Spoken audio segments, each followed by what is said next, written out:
Everyone, good morning সবাইকে। দেখো সকাল সকাল এরকম একটা গাছ ভর্তি ফুল দেখে মনটা একদম পুরো ভালো হয়ে গেল।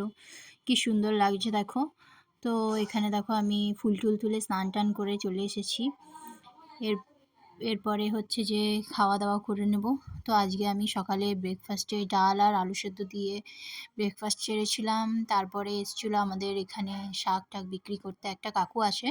তো সেখানেই দেখো আজকে ব্রাহ্মী শাক নিয়ে এসেছিলো। তোমরা কি কেউ ব্রাহ্মী শাক চেনো? এটা হচ্ছে ব্রাহ্মী শাক, আর এই দেখো এখানে আছে কচুরলতি। তো এগুলোই নিয়েছিলাম। পরের দিন মা রান্না করবে বলে এগুলো সবসময় তো পাওয়া যায় না, এলে নিয়ে নিই।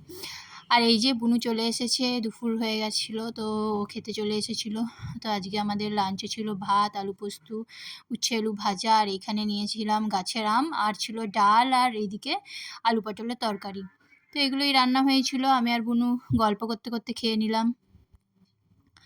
তো চলো আজকের ভিডিও এই অবধিই থাক। দেখা হবে অন্য কোনো নতুন ভিডিওর সাথে। Tata, bye bye. সবাই ভালো